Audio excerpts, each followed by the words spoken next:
À Quito, la capitale de l'Équateur, un groupe de jeunes adventistes n'a eu qu'à organiser une course de 10 km pour fonder une église.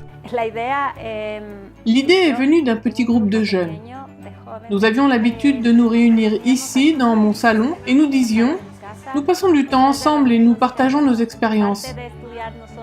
Mais nous devrions faire quelque chose de plus. » Ces jeunes ont alors décidé de fonder une église dans un quartier de la ville où il n'y en avait pas encore.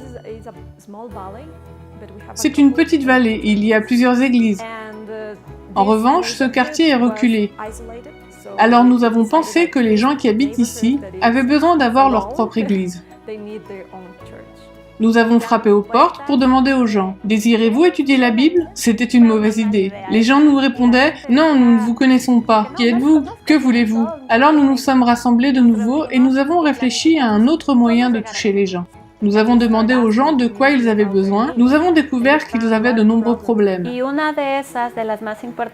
L'un des problèmes majeurs était la santé. Alors nous avons organisé des consultations et fait des examens médicaux gratuitement. Après avoir passé beaucoup de temps à organiser cette fête, le groupe en a conclu que cette fête coûterait environ 3 000 $.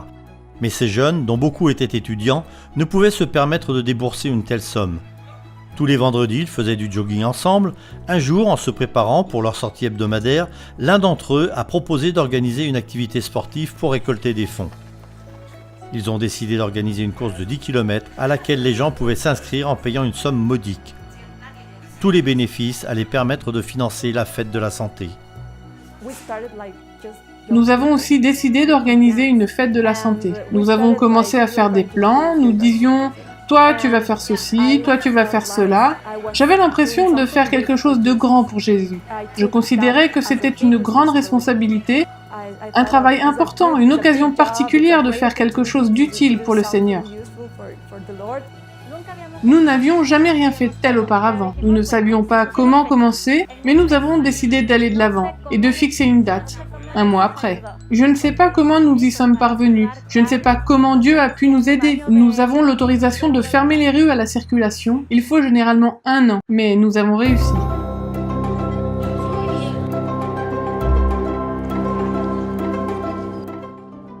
Grâce à cette course, ce groupe de jeunes a récolté suffisamment d'argent pour organiser une fête de la santé et créer une église. Ils sont aussi restés en contact avec les participants de la course. Lors de leur inscription, ceux-ci ont tous reçu un livre intitulé « La force de l'espérance ». Ces 2 activités leur ont ouvert de nombreuses portes et ils ont commencé à étudier la Bible avec toutes les personnes intéressées. Ils ont trouvé un bâtiment à louer et ils ont enfin pu ouvrir les portes de l'église. Le premier sabbat, il n'y avait que nous. Mais nous avons continué à donner des études bibliques et les gens sont venus au fur et à mesure. Noémie et Miguel possèdent une boulangerie qui est située juste à côté de l'église. Parfois, au cours de la semaine, des personnes qui fréquentent l'église passaient dans leur boutique pour y acheter du pain. Et un jour, Noémie leur a posé des questions au sujet de l'église. Elle a été invitée à étudier la Bible avec eux la semaine suivante. Sa foi a grandi et elle a commencé à prier pour que Miguel vienne à l'église, mais il n'était pas intéressé. Quelques mois plus tard, pour lui faire plaisir, il a accepté de se joindre à elle un sabbat.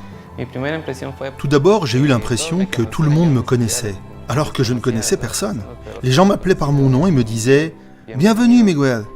J'ai senti qu'un amour profond les unissait tous. Miguel a voulu en savoir davantage, alors lui et Noémie ont demandé à ce que quelqu'un vienne leur donner des études bibliques chez eux. Suite à cela, ils ont été baptisés. Désormais, leur boulangerie est fermée le sabbat, mais leur chiffre d'affaires a doublé le dimanche. Nous avons totalement changé. Avant de nous faire baptiser, quand nous n'allions pas à l'église, nous avions toutes sortes de problèmes. Désormais, la situation est différente. Nous étudions ensemble, nous allons à l'église, nous chantons, nous prions Dieu. Outre Miguel et Noémie, beaucoup d'autres personnes ont découvert l'amour de Jésus et elles ont beaucoup de joie à partager ce qu'elles ont appris. Un petit groupe de personnes se retrouve dans notre maison chaque semaine. Le but de notre famille est de partager la parole de Dieu avec d'autres familles afin que, comme nous, elles puissent découvrir Dieu. Environ 10 personnes ont été baptisées et désormais la mission globale soutient les efforts menés par cette église dans la grande ville de Quito. Les membres d'église prient pour que les efforts continuent à porter du fruit et permettent de proclamer l'amour de Dieu dans le quartier. Nous avons un rêve, c'est que cette Église puisse grandir et que nous puissions tous nous retrouver un jour dans le ciel. Je suis heureuse du travail que nous fournissons ici. Je suis très reconnaissante envers Dieu parce que maintenant je sais comment je peux agir ici et faire une différence. Je sais comment servir Dieu. Qu'il est bon de pouvoir servir Jésus.